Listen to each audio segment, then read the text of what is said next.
salute. Islami sir.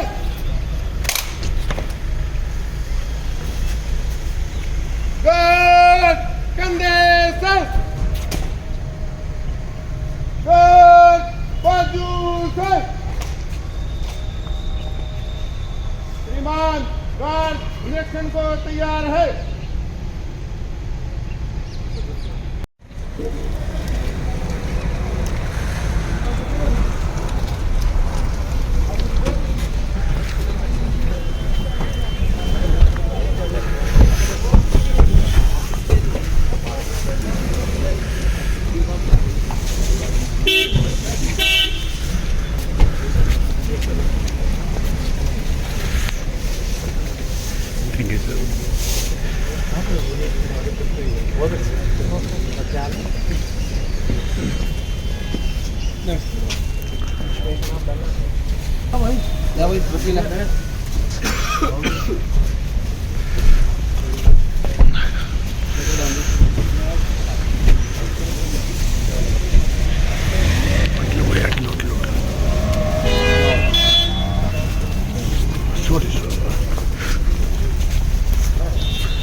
आजा आजा मार लेना देख लेना आजा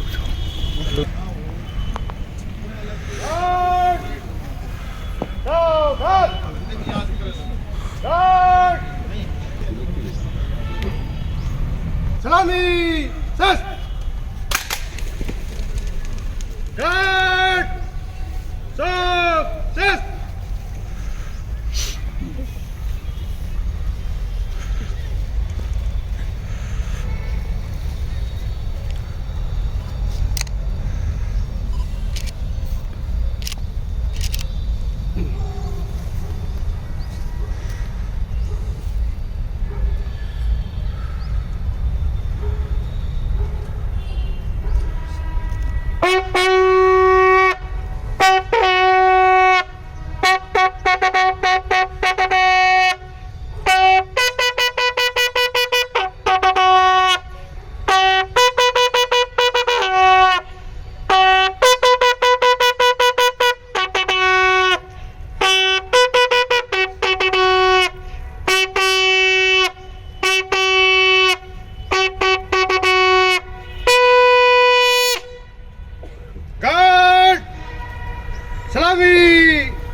संभाव ये अनोखी मिसाल है हमारा देश का।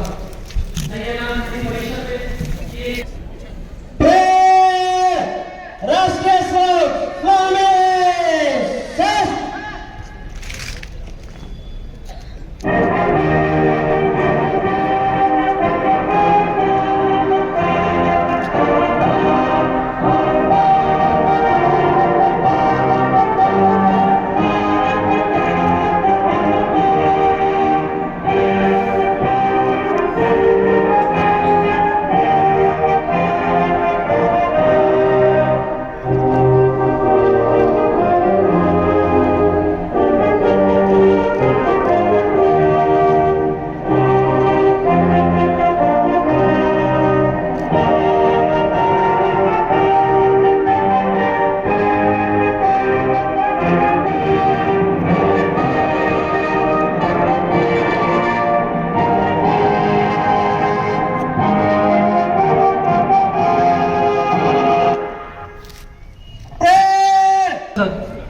चौधरी धर्मवीर सिंह जी को परेड निरीक्षण का निमंत्रण देने के लिए मंच की ओर मैं तो बहुत न्यू मोबाइल दिखा। अनुरोध मुख्य अतिथि महोदय ने परेड कमांडर का अनुरोध सहज स्वीकार किया।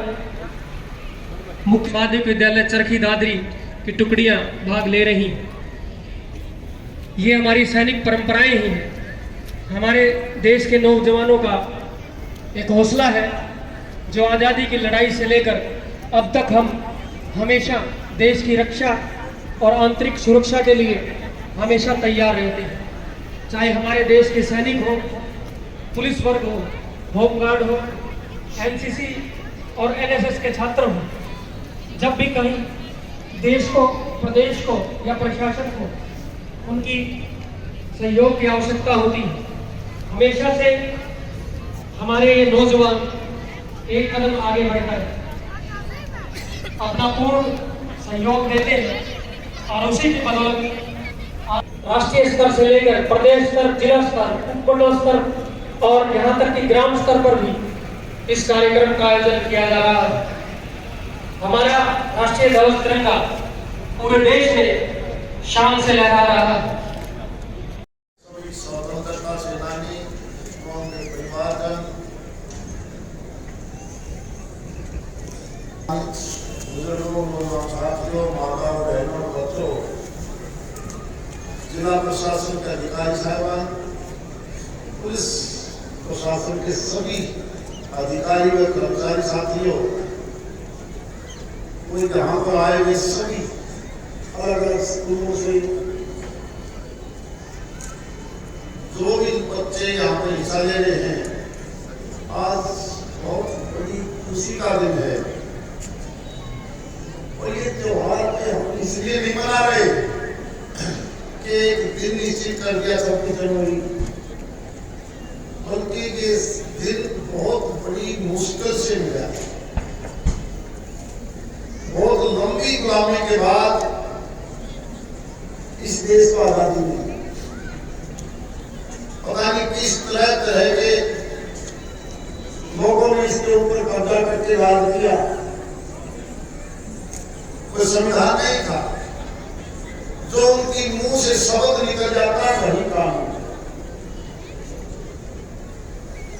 और फिर तो आखिरी दिनों में जब अंग्रेज भी आए, कई सालों तक उन्होंने भी इस देश को खूब लूटा।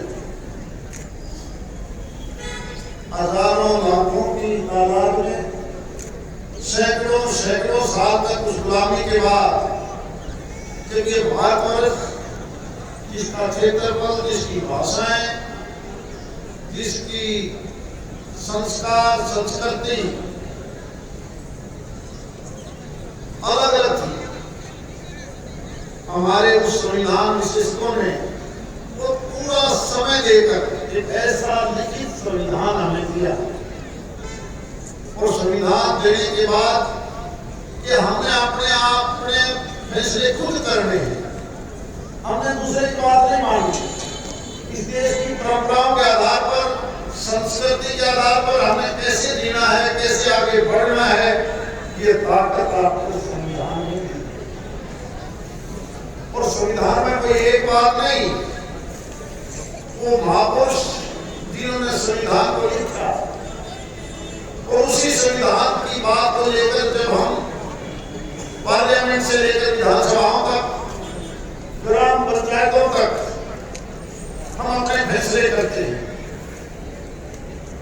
कि हमने अपने गांव का विकास कैसे करना है, प्रदेश का विकास कैसे करना है, और इस देश को मजबूत देश कैसे बनाना है। और उसी का नतीजा है कि आज 77वां ये गणतंत्र दिवस न केवल देश की राजधानी में मनाया जाता है, बल्कि अब तो प्रदेश की राजधानी, जिला हेडक्वार्टर, सब डिवीजन हेडक्वार्टर, तकरीबन गाँव में आज के दिन इस त्योहार को हम मनाते हैं। कभी समय था जब स्टार्ट हुआ तो लोग दिल्ली जाते थे 26 जनवरी को देखने के लिए। अब दिल्ली जाने की जरूरत नहीं, दिल्ली का प्रदर्शन देखना है तो भी आप घर बैठे टीवी पर देख सकते हो। और इस बात को हम समझ सकते हैं कि ये इतना बड़ा गणतंत्र का मतलब भी आप समझो, लोगों का तंत्र, लोग फैसला करें, लोग ही अपने देश को चलाएं। ऐसा संविधान हमारे संविधान विशेषज्ञों ने बनाया। तो डॉक्टर राजेंद्र प्रसाद थे, डॉक्टर भीमराव अम्बेडकर थे, कितने लोग थे जिन्होंने इतना लंबा समय दिया उस संविधान को लिखने। और आज हम उस संविधान को लेकर जब भी कोई बात आती है तो हम संविधान की कसम नहीं खाते। क्यों खाते हैं कि संविधान से हमारा दिल है, तो माता के संविधान में अमेंडमेंट करने पड़ती है समय के अनुसार, लेकिन मूल संविधान को हम नहीं छेड़ते, हम नहीं करते। मूल संविधान वही रहेगा और जरूरी भी है। आज जब देश का बजट बनता है तो देश के वित्त मंत्री अलग अलग लोगों से राय लेते हैं कि बताइए आज के दिन हमें जो नया बजट पेश करना है तो हमें किस तरफ जाना है। इंडस्ट्री का हो, एग्रीकल्चर सेक्टर का हो, लेबर क्लास का हो, सर्विस सेक्टर का हो, कोई दूसरा व्यापार हो। प्रदेश के वित्त मंत्री भी आज मुख्यमंत्री के पास वित्त मंत्रालय है तो वो भी सबसे राय लेते हैं। लेकिन अभी ग्राम पंचायतें जब भी गांव का एक साल का लेखा जोखा बनाते हैं, मैं मान के चलता हूं कि वो अभी सभी ग्राम सभा की मीटिंग में इस प्रकार से प्रस्ताव लेके आगे नहीं बढ़ते। सबका साथ, सबका विकास तभी संभव है जब केंद्र और प्रांत की तर्ज पर हम गांव स्तर पर भी ये मेरा है, ये दूसरे का, ये नाम है। ये देश जब आजाद हुआ 1947 में, और 47 के बाद जब 1950 में संविधान लागू हुआ, जिसकी वजह से आज का ये दिन 26 जनवरी को हम गणतंत्र दिवस मनाते हैं। उससे पहले का भारत, आज का भारत, अगर उससे पहले का भारत जिसने देखा है, कुछ एक लोग अभी जिंदा हैं जिन्होंने उस वक्त का भारत देखा, क्या था क्या नहीं था। कोई चीज ऐसी नहीं थी जो इस देश में बढ़ती हो। देश में खनिज पदार्थ तो थे, लेकिन उनको अंग्रेज निकाल के अपने देश में ले जाते, वहीं से बना के हमारे को बेच देते। आज जिस भी गांव में जाते हो तो गांव ऐसा देखा है जिसके घर में ट्रैक्टर ना हो, जब खेती का काम करता है तो कोई भी आदमी आज ऊँट और बैल से खेती नहीं कर पाता, लेकिन थोड़े साल में हम केवल हाथ से काम करते हैं। और आज सारा का सारा काम अगर करते हैं तो अपने बनाए हुए ट्रैक्टर से, औजार से, यहाँ तक नहीं कि हम काटोगे तो भी, सेक्शन निकालोगे तो भी मशीन आ गई। मुझे याद है उनका रसिया के बनाए हुए DT 14, DT 28 ट्रैक्टर आते थे, तो जर्मन का बना हुआ ट्रैक्टर आता था, बड़ा मुश्किल से कहीं कहीं दिखाई देता था। लेकिन आज कार भी देखोगे तो पता नहीं सैकड़ों प्रकार की आगे स्पीड का पता नहीं, किसी चीजों का नहीं, हमें पता ही नहीं था किसी चीज का, क्योंकि हमारे पर सैकड़ों साल दूसरे लोगों ने राज किया। उन्होंने हमारे को दिया कुछ नहीं, ना हमारे को बताया। यूं समझिए कि ये तो पशुओं जैसे आदमी यहाँ से ले जाओ। लेकिन आज के दिन देखो आप, हम नहीं केवल अपना बल्कि हम एक्सपोर्ट करते हैं एग्रीकल्चर सेक्टर से बनाए इम्प्लीमेंट को, एक्ट को भी, दूसरे हथियारों को भी, डिफेंस को भी। ऐसी कौन सी चीज है जब हमारा देश अमेरिका जैसा देश जब कहता है कि हम टैरिफ लगा देंगे, हम आपके सामान के ऊपर टैरिफ लगाएंगे। क्या आजादी से पहले ऐसी पोजीशन थी? तब तो हमने इम्पोर्ट करना पड़ता था सारी चीज। आज इस पोजीशन में हम कि अमेरिका जैसा ताकतवर देश की हिंदुस्तान का सामान हमारे देश में नहीं आना चाहिए। अगर जाओगे तो हम आपको टैरिफ पड़ा, और एक पदार्थ नहीं, लेकिन मजबूर है अमेरिका जैसा देश भी यार, और तो नहीं दवाइयाँ सौदा है तो टैरिफ लगाओ, कोई नहीं, हम तो दूसरी चीज आप लगा रहे। हर रोज बदलना पड़ता है ऐसे आदमी को भी। आज दुनिया के बहुत से देश आपकी तरफ इंतजार करते हैं, आपकी तरफ कि हिंदुस्तान कहां से चला गया। मुझे याद है जब खाद्य पदार्थ की कमी हुई, किसी देश के अंदर लाल बहादुर शास्त्री ने एक दिन का व्रत रखने की कही, एक दिन खाना मत बनाओ। फिर हरित क्रांति के नाम से कुछ चीजें हमने बाहर से ली, डीएपी यूरिया जैसे बहुत से ऐसे पदार्थ आपके पास आए, खाद के तौर पर आए, और आज आप हैरान रह जाओगे। दुनिया के बहुत से देश ऐसे हैं जो इंतजार करते हैं फल फ्रूट सब्जी गेहूं और चावल हिंदुस्तान में मिलते हैं, हिंदुस्तान से। किसकी देन है? इस देश का किसान मजदूर जिस मेहनत से काम करता है और जिस तेजी से हमारी साइंस हर प्रकार की आगे बढ़ी है, उसी का परिणाम आज हिंदुस्तान का बढ़ता कदम है। इसीलिए वो देश का प्रधानमंत्री चाहते हैं कि 1947 तक हमें विकसित देश हो। इसीलिए चाहते हैं, एक समय था हमें किसी चीज का पता ही नहीं था 1947 से पहले। बिजली के बारे में देखते थे तो एक आध आदमी को बड़े शहरों को पता था कि बिजली कैसे बनती है, कहां से आती है। और आज वही बिजली जो कभी केवल कोल और हाइडल से बनती थी, ऑटोमेटिक पावर से बनती थी, आज आप हैरान रह जाओगे। सूरज की डूबते भी सोलर प्लांट, अर्जुन दरिया घरा बना लो, खेत बना लो, दुकान बना लो, इतनी बड़ी देन।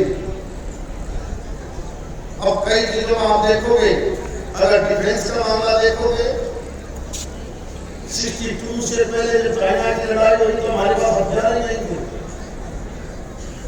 हमारे लोगों ने टूटी फूटे हथियार से जो सेकेंड वर्ल्ड वॉर के बाद हमारे पास बचे हुए थे में काम चलाना पड़ा। और आज हम न केवल बॉर्डर सुरक्षित कर पाए, बल्कि हमने खुद अपनी फैक्ट्रियों में हथियार बना लिए, फाइटर जहाज के तौर पर हो, दूसरे साधन हो, टैंक से लेकर कोई ऐसी चीज नहीं जो आज हम अपने यहाँ पैदा ना करें। कुछ एक चीजों की कमी है तो हम पीपीपी मॉडल पर क्या कहीं पार्टनरशिप में विदेशों से सहायता लेते भी हैं, देते भी हैं। और इस बार तो आप पिछले 5 साल से देखते होंगे कि हमने डिफेंस की बहुत चीजों का एक्सपोर्ट करके वहां से भी पैसा कमाया है, हम देशों को भी दिया है। केवल यही नहीं, आप चारों तरफ से देखोगे इस गणतंत्र का, इस संविधान का इतना बड़ा लाभ इस देश को है। आपने पाकिस्तान में भी देखा होगा, वो भी कभी न कभी अपने आप में जो हमारे से अलग हुए, वो भी एक डेमोक्रेटिक, उनका भी कोई संविधान होगा, बांग्लादेश का भी होगा, अफगानिस्तान का भी होगा, दुनिया के दूसरे देशों का भी होगा। लेकिन उन लोगों में सबसे बड़ी खराबी और कमजोरी क्या थी कि उन्होंने अपने संविधान को सुरक्षित नहीं रखा, संविधान को नहीं बचाया। और संविधान नहीं बचाने की वजह से कभी कोई आदमी कब्जा कर लेता है कभी दूसरा कब्जा कर लेता है, कभी दूसरा गेन आ जाता है, कभी अमेरिका द्वारा भेज दिया जाता है कि तुम बांग्लादेश के अंदर लाके वार कर ले, कभी पाकिस्तान में यही हाल होता है। इसलिए आज जरूरी है कि संविधान बचे। आज में हमारे देश में कुछ लोग इस संवैधानिक और संविधान को कमजोर करने की कोशिश करते हैं। जिस दिन आपका संविधान कमजोर पड़ जाएगा, पाकिस्तान और बांग्लादेश वाया सबसे पहले जरूरी है संविधान बचा रहे, और संविधान को कमजोर करने की कोशिश किसी भी बड़े या छोटे आतंक नहीं होनी चाहिए। हम कई बार हमारे कुछ साथी विदेश में जाके कह देते हैं कि हिंदुस्तान में संविधान को खतरा है। अरे इसी देश के अंदर अगर हम सबसे मजबूत हुए इस संविधान की वजह से हैं, आप गांव से लेकर शहर तक की सरकारें हम संविधान के मुताबिक बनाते हैं, प्रदेश और देश की सरकारें हम संविधान के मुताबिक बनाते हैं, जिसकी वजह से आपको 18 साल के आदमी को वोट का अधिकार मिलेगा। और जब भी वो वोट का फैसला लेता है, मनपसंद सरकार बनाता है, वही सरकार आपके वोट के कारण बताए हुए कामों को इम्प्लीमेंट करता है। और इम्प्लीमेंटेशन के लिए वो कहता है कि कनेक्टिविटी के नाम पर रेल और सड़क को आप ये काम कीजिए। इसलिए आप देखते होंगे आज इस प्रदेश के अंदर हालात, सारे देश के अंदर हालात किस प्रकार से रेलवे कनेक्टिविटी बढ़ी है, ये आपके वोट और गणतंत्र की वजह से बढ़ी है। वरना अंग्रेजों के लाने के बाद बहुत सी एक लाइन, वो भी छोटी लाइन, अब बड़ी लाइन, डबल लाइन, इलेक्ट्रिफिकेशन, ऐसी ट्रेन जो सपने में नहीं हो सकते थे, ऐसी ट्रेन जो देश के किसी भी हिस्से में जाओ, एक ट्रेन में बैठो, उसी ट्रेन में से ट्रेन बदलने की जरूरत नहीं। रोड कनेक्टिविटी देखोगे जिस तेजी से नेशनल हाईवे या NHAI ने रोडों को का दाव दिखाया है, मेरे से यहाँ कहने की आवश्यकता नहीं है। थोड़े साल पहले जब हम मुंबई जाते थे, सड़क के माध्यम से जाते तो बहुत टाइम लगता था। अब तो आप अगर 1-1.5 साल के बाद इसी दादी से चलोगे तो कोटपुतली के बाद 200 होते ही दिल्ली बॉम्बे कॉरिडोर मिल जाएगा।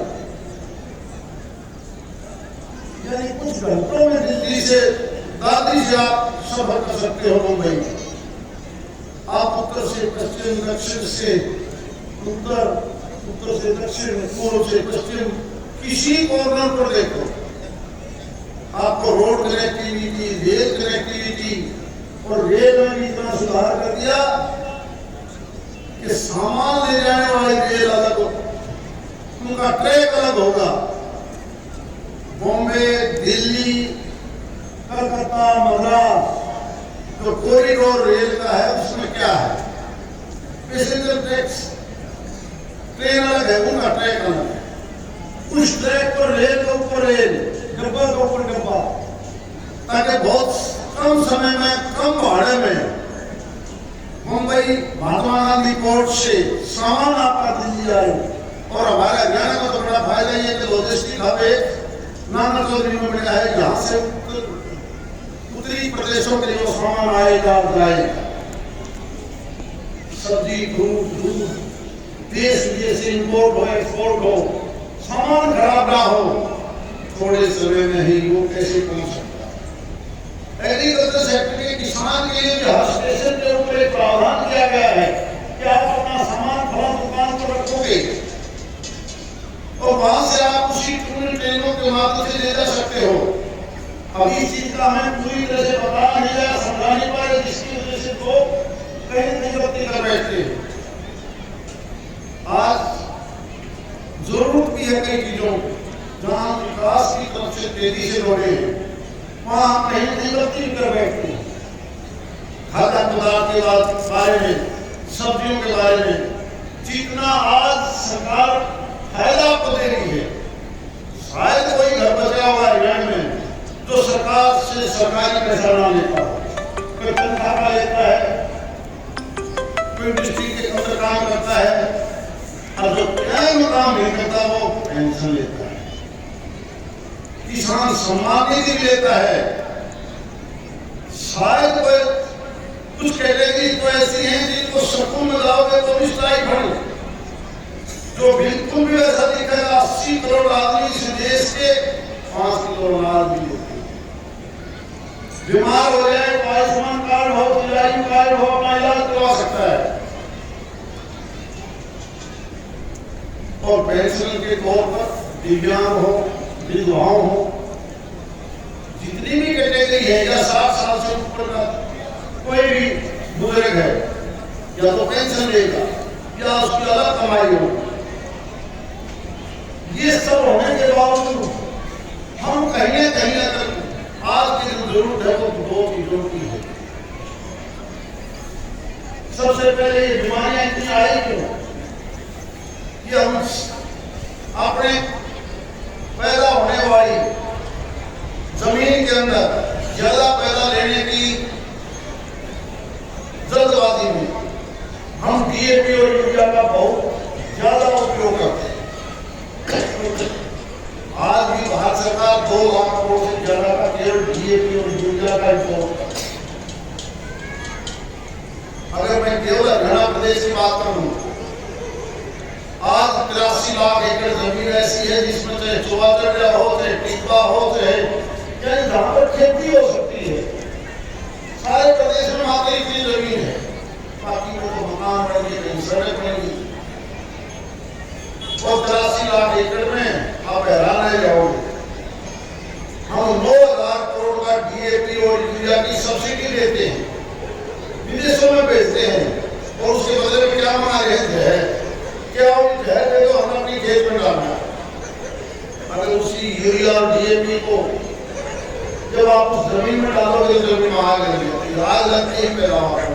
जमीन की ताकत का बना हुआ अनाज आप नहीं खाए, ना सब्जियां खाए, और उस पशु का चारा भी वही है तो जमीन में पैदा हुआ है जमीन में।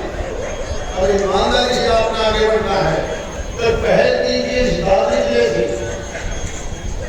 कि हम जो 9 लाख करोड़ रुपया हम नहीं लेना चाहते डीएपी यूरिया, 83 लाख एकड़ जमीन का मतलब है 10,000 रुपया प्रति एकड़ प्रति वर्ष। फिर मैं 2 बार कहना चाहता हूँ, 10,000 रुपया प्रति वर्ष प्रति एकड़, जिसमें 5 किले हो 50,000 रुपए का डीएपी यूरिया लेके आता है सब्सिडी का। एक कट्टा जो डीएपी का है, वो डीएपी का कट्टा जितनी आपको कीमत मिलती है 45 किलो का, उस डीएपी के ऊपर 1,800 रुपए सब्सिडी है भारत सरकार की। यूरिया के ऊपर 1,300 रुपए की सब्सिडी है तो हम विदेश को दे रहे हैं। अगर ये 10,000 रुपया प्रति ईमानदारी से मानो, अगर प्राकृतिक खाद या बनाया हुआ गोबर का खाद आप डालो तो एक जिले में हर साल 10,000 का खाद रुपये बड़ी ज्यादा हो जाएगा। और आपने मांग कर लीजिए कि हमें तो 10,000 रुपये प्रति साल जमीन का हमें डायरेक्ट दे दो, हम ये यूरिया नहीं, आपकी जमीन की ताकत बढ़ेगी। और उस 10,000 की में 5-7 साल में तो जमीन भी कहेगी बहुत साल हो गया, एक आधी सरकार करती, आपकी बीमारी दूर, प्राकृतिक चीज खाओगे, वही दूध पियोगे, अरे बीमारियों से पढ़ना छूट जाएगा कि हर रोज अस्पताल में रहना पड़ेगा, हर रोज। इतना ज्यादा तो पहले हम मिला करता, आज हमें कोर्ट सारा होता है, इसलिए करना पड़े हमारे गलत चीज। अगर ईमानदारी से हम पहले बार खाना होता तो आज ये लोगों को मिला। इसलिए जरूरी है कि इस तरफ हम बढ़े। आज प्रदेश की सरकार का बजट कितना है? आज देश की सरकार का बजट कितना है? आज 53 लाख करोड़ से ज्यादा केंद्र का बजट है। ये हमारे अच्छे जो भी वित्त मंत्री है, माननीय देश के प्रधानमंत्री नरेंद्र मोदी जी हैं, उनकी सूझबूझ की वजह से जो 2014 में आपका बजट मात्र 13 लाख करोड़ था, आज 5 गुना 4 गुना से भी ज्यादा करना कुछ नहीं पड़ा। ये बिचौलिए खाते थे उसको बंद कर दिया, जीएसटी एक, इनकम टैक्स का सिस्टम बदल दिया, जीएसटी का सिस्टम बदल दिया, एक टैक्स कर दिया सारे देश में, बिचौलिए खत्म, बिचौलिए खत्म। और उसी का नतीजा जो प्रदेश जितना चाहे उतना पैसा लो। अब प्रदेशों का बजट अपने में बहुत है, केंद्र 42% पैसा स्टेट को डायरेक्ट देती है चीज में। क्या आप अपने प्रदेश का विकास कीजिए। अब प्रदेश की सरकार हो या देश की सरकार हो, शहर हो या गांव हो, सबका विकास करने का फर्ज किसका है? ग्राम पंचायत का, प्रदेश की सरकार का, केंद्र की सरकार का। जहाँ केंद्र की सरकार बड़े बड़े मेडिकल कॉलेज, एम्स, IIT, दूसरी चीजें बनाती है आपके लिए, प्रदेश की सरकार भी पढ़ाई के लिए कॉलेज और स्कूल हर जगह खोलती है। और मैं हैरान हूं कुछ दिन पहले बड़ी छोटी सी बात को सुन के एक रोजगार गारंटी का नियम बनाया देश की सरकार ने, और नियम के आगे जोड़ दिया विकसित भारत। क्या अकेला शहरों से भारत विकसित नहीं होगा? गांव को विकसित कीजिए। ये जो रोजगार गारंटी है इसके अंदर विकसित भारत को जोड़िए, जिसका नाम बीबी रखा गया। अब उस बात से भी इतराज, और क्या इतराज? यही तो कहा है कि जब हम 42% पैसा आपको देते हैं, बहुत सी प्रदेश की सरकारें केवल केंद्र से जो पैसा आया उस पैसे को तो खा जाते हैं, खर्च कर लेते हैं, अपना हिस्सा नहीं होता। आज जब तक हर आदमी का हिस्सा उसमें नहीं होगा तो ये मामला सरकारी पैसा कैसे खाएगा? इसलिए बहुत से प्रदेश ऐसे थे जिन्होंने केंद्र का उस नरेगा के नाम से जो पैसा आता था सेंट्रल सरकार से, वो हिस्सा सारा, और जब स्टेट ने पैसा देने के लिए मेटेरियल के नाम पर आया, आज भी दादी के बहुत से गांवों में आप सुनोगे कि मेटेरियल का पैसा तो दिया है। क्या है ये? 42% प्रदेश की सरकार को बजट का पैसा आता है, तो बिल्डिंग मेटेरियल का पैसा कहाँ है? वो क्योंकि स्टेट को उसका कुछ हिस्सा देना पड़ता था, 10% के नाम से जो था। आज वो 60-40 केवल इसलिए किया गया है कि हम आपको 42% पैसा देते हैं, उसमें से आप विकसित गांव के लिए भी कुछ पैसा कीजिए। आज ग्रामीण विकास का अलग से पैसा है, और कुछ एक प्रदेश क्या कहते हैं कि नहीं तो गलत कानून। गलत क्या है? उसमें पहले केवल ये था कि खड्डा खोदो, हाजिरी किसी की लगाओ ना लगाओ, और आज 90% देश की पंचायतों में तलवार रखती है, तुम नरेगा में खाए, तुम दूसरा नाम लिखो, सारे सब पंडे बैठे। अभी कोई MLA मंत्री जाएगा, नरेगा का नाम आए, हमने तो यूजर पे चढ़ी तरीके देगा, डी बांधने के द्वारा। क्यों? क्योंकि उसके अंदर घपले ज्यादा है। इस प्रकार हम संविधान में अमेंडमेंट करते हैं, एक अच्छा अमेंडमेंट बना के नहीं, आप केवल खड़े खोदोगे नहीं, केवल रोजगार नहीं, इसका रोजगार का रजत भी दोगे। इस रोजगार से उस गांव का सफाई काम भी बने। उदाहरण के तौर पर बाढ़ आई, और बाढ़ के अंदर जो बहुत से गांव में पानी के जागरण हो गए, तो हमने कहा कि इसमें मटेरियल से काम लीजिए, वो इसके अंदर शामिल नहीं है। अब उसमें क्या कर दिया कि बारिश का या दूसरा पानी का जो संसाधन मंत्रालय को भी शामिल कर दो। रोड की खुदाई के बाद इंफ्रास्ट्रक्चर, उस पानी की निकासी के लिए पाइपलाइन, या उस रोड को नहर से भरने के लिए कोई नाली बनानी पड़े, इंजन लगाना पड़े, वो भी उसका शामिल हो सकता है। आप गांव का कोई भी डेवलपमेंट का काम, कोई भी गली सड़क से लेके स्कूल के कमरे से लेकर आंगनबाड़ी तक, अब बहुत से स्टेडियम बने हुए हैं, स्टेडियम में ट्रैक नहीं है। अब इस रोजगार गारंटी में विकसित भारत को सारे शामिल कर दिए कि नहीं, ये सारा काम किया। ये कन्वर्जन के हिसाब से स्टेट के जो पैसा है उस पैसे को कन्वर्ट भी कीजिए, रोजगार गारंटी को भी शामिल कीजिए, और गांव का पूर्ण से विकास होता है। 20 साल तक कोई देखे कि ये पैसा कहाँ लग गया है, पता लग गया है। वरना जाने वाले इस पंचायत के खिलाफ लोग शिकायत करते हैं, वो खाएगा रोजगार मांगेगा, अब नहीं खा पाएगा। अरे तुम 42% पैसा ले रहे हो, उसमें से आप वोट देने के लिए तरह के प्रलोभन देते हो कि आप हमें वोट दे दिए, हम आपको फ्री दे देंगे, लेकिन गवर्नमेंट के नाम पर हम पैसा नहीं देंगे। ये कौन सी पॉलिसी है? इसलिए आज ये जो नाम दिया है सूझबूझ के विकसित भारत, इन वरिष्ठ जयराम जी के नुकसान से अरे महात्मा गांधी भी मरते मरते कह गिरा था, हे राम, इस राम से इतना प्रेम किया करो। यानी बहुत चीजें ऐसी हैं, आज इस देश को अगर हमें आगे बढ़ाना है, तो हमें हर चीज को याद करना है। हमने उन पूर्वजों को याद करना पड़ेगा जिसकी वजह से आज देश आजाद हुआ है। 27 में जब देश आजाद हुआ तो वीर सैनिक, चाहे वो आजाद हिंद फौज के हों, स्वतंत्रता सेनानी हो, उनके परिवार हो, इसलिए हम भी अपने क्षेत्र में तो अरुण नवाब की कहीं न कहीं उनके अत्याचारों के विरोध में जहाँ 32 आदमी एक्सपायर हुए सिंहानी गांव में, वहां पर भी हमें बहुत बड़ा यादगार बनाना है, बहुत बड़ा। जैसे नसीबपुर में है, अम्बाड़ा में है, हमारा इलाके में भी नवाब मोहम्मद ने 1932 में इस प्रकार का अत्याचार किया था।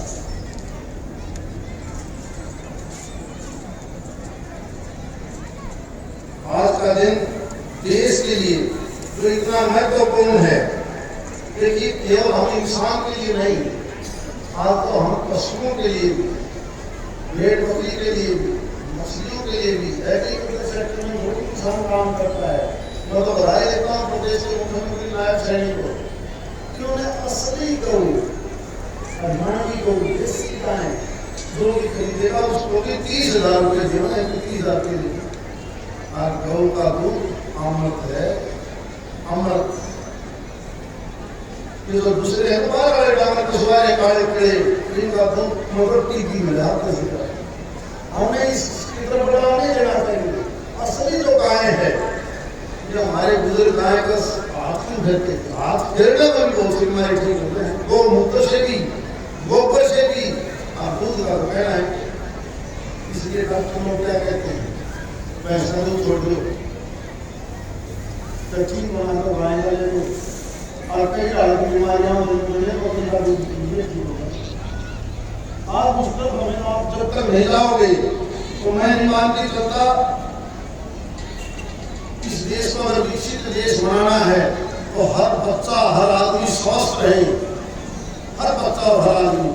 जहाँ केंद्र और प्रदेश की सरकारें हैं, इसके नाम पर इतना ज्यादा आपको फायदा दे रही है, हमें भी ऑर्गेनिक सिस्टम की तरफ बढ़ना चाहिए। और आपको प्रदेश की सरकार ने जिस प्रकार से निर्णय लिया है, खासकर रोजगार के नाम पर, पढ़ोगे तो आपको मिल पाएगा कि लोग धीरे धीरे भूलिए, तबादला हो, नौकरी प्राप्त करनी हो, मेरिट पर आ गया वो लड़कियां। शुरू में तो हमारे बड़ी दिक्कत आई थी कि हमारे पढ़ना छुट्टिया कोई ऑनलाइन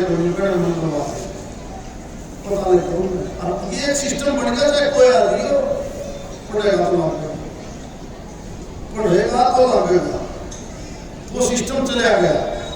क्योंकि आज एक ऐसे दिमाग की जरूरत है, और दिमाग इस देश से ज्यादा बच्चों में दुनिया के किसी देश में नहीं हो सकता जितना दिमाग इस हिंदुस्तान के बच्चे का है। यानी बड़ा बनाया कंप्यूटर है हमारा, तो हमारे बच्चों का तो उनको बस काम दे दो, तुम ये काम कर।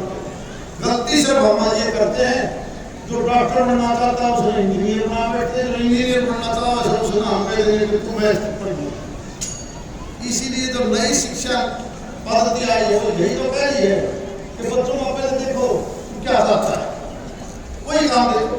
अगर खिलाड़ी बनना चाहता तो खिलाड़ी बनाओ, लेकिन खिलाड़ी तो इस देश में सबसे ज्यादा अगर खिलाड़ी है तो हिंदुस्तान में हमारे यहाँ का है, हरियाणा प्रदेश का है। कुछ ही गेम तो ऐसे हैं हरियाणा प्रदेश में, कबड्डी कुश्ती अगर कहीं ज्यादा है तो इस दादरी में है। देखते हो क्या, केवल खिलाड़ी के तौर पर नहीं, इस देश की रक्षा सुरक्षा के अंदर अगर कहीं सबसे ज्यादा आपको जवान मिलेंगे तो हमारे हरियाणा के, और हरियाणा में भी मैं तो मानता हूँ नंबर 1 पर यही है कि दादरी महेंद्रगढ़, कुछ इलाका धतरे का, कुछ इलाका रेवाड़ी का। यहाँ के तकरीबन बहुत से घरों में शुरू से लेकर आज तक हर घर में या तो फौजी मिलेगा या पैरामिलिट्री घोषित का आदमी मिलेगा। वो केवल खुद का काम नहीं करता, देश की सेवा करते हुए आपको भी सुरक्षित रख रहा है। आज सबसे ज्यादा जो हमें क्या पड़ती है कि बॉर्डर के चारों तरफ से कोई दुनिया का दूसरा देश उनके चारों तरफ हालात अच्छे नहीं हो, हमारी फौज मजबूत कैसे हो। हथियार तो सरकार बना लेगी, आदमी तो नहीं बना सकती।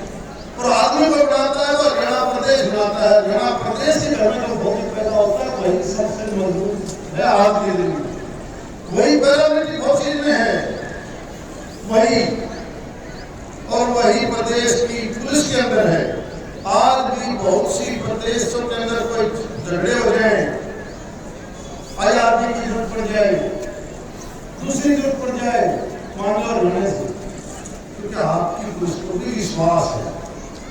आज हमें केवल दो चीजों पर काम करने की जरूरत है, ऑर्गेनिक खाने पर, दूसरी तीसरी चीजों के ऊपर, एक सोशल सिस्टम पर।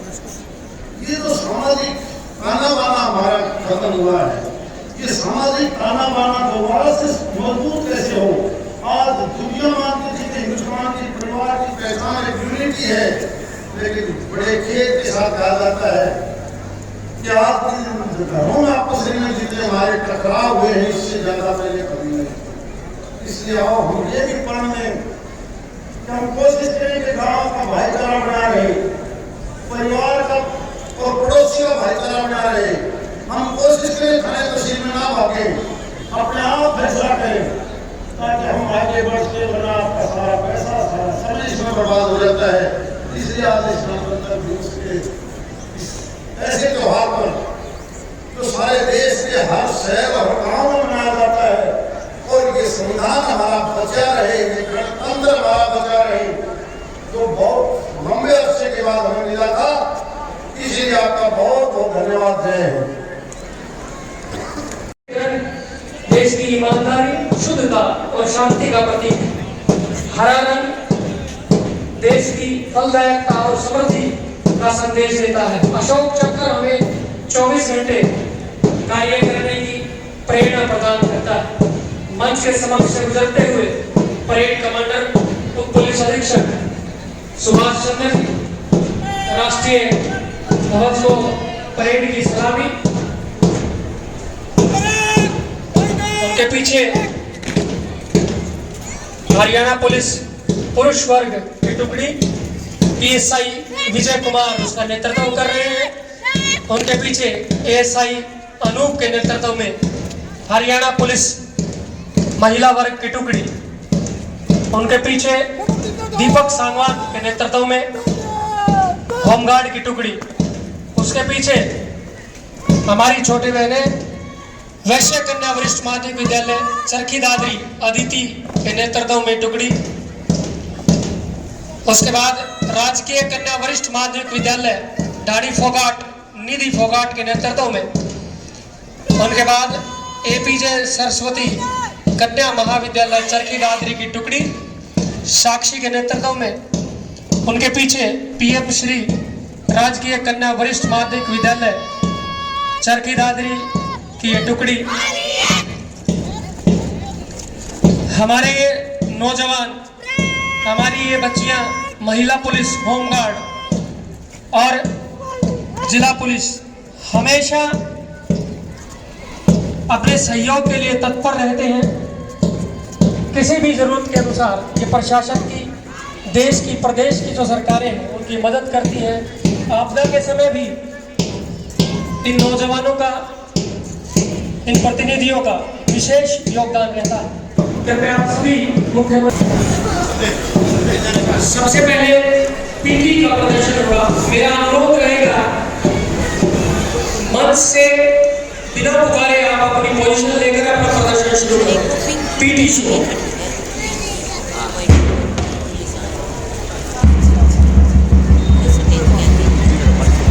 इसी बीच माननीय मुख्य अतिथि महोदय हमारे जिला की वीर नारियों और स्वतंत्रता सेनानी के परिवारजनों को सम्मानित कर रहे हैं। सरकार के निर्देशों पर जिला प्रशासन की ओर से हमारे जिला की वीर नारियों और स्वतंत्रता सेनानी के परिवारजनों उनके घर जाकर भी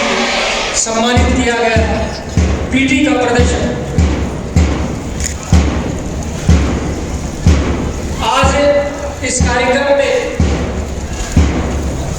सरकारी और गैर सरकारी शिक्षण संस्थानों के लगभग 1700 बच्चे भाग ले रहे हैं और इन बच्चों की मेहनत को सलाम है। ये बहुत कम समय में बहुत अच्छी तैयारी करते हैं।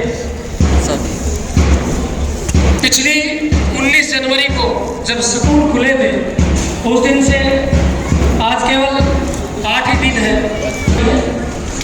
उसके लिए मैं आपका धन्यवाद करता हूँ। पीटी के बाद लेजिया भी तैयार है।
हरियाणा सरकार और विभिन्न स्तरों पर बहुत अच्छे कार्य हुए, लोगों को जागरूक रखा जा रहा है। स्वास्थ्य विभाग और प्रशासन की टीम प्रसव पूर्व लिंग जांच करने वाले लोगों पर कार्रवाई कर रही है और इसी का नतीजा है कि पूरे प्रदेश का जो लिंगानुपात है उसमें अभूतपूर्व स्तर पर सुधार हुआ। आप सब लोगों की जानकारी के लिए बता दूं, अगर किसी महानुभाव को ऐसी सूचना है कि कोई अल्ट्रासाउंड या कोई व्यक्ति डिलीवरी से पहले लिंग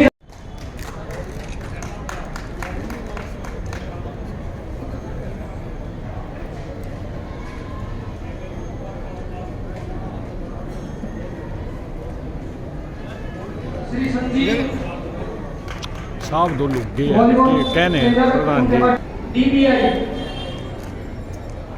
श्री प्रतीक हमारे केडीसी ऑफिस से संजय कुमार, एलएनसी बिंदु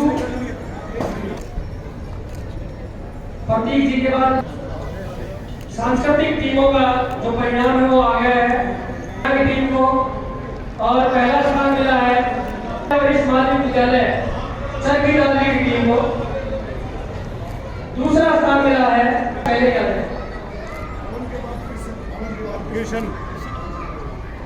श्री पुरुषोत्तम बंसल जी के बाद हरियाणा जी, उनके बाद सफाई कर्मचारी श्री पवन कुमार, उनके बाद श्री हेल्पर सिंचाई विभाग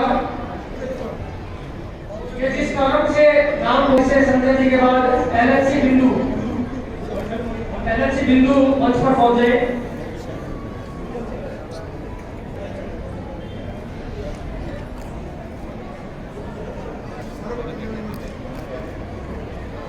ऑफिस से रवि कुमार तो आपको पुकारा जाए तभी हम केवल अभी आपका स्थान बताया जाए। सबसे पहले परेड की जो टीमें हैं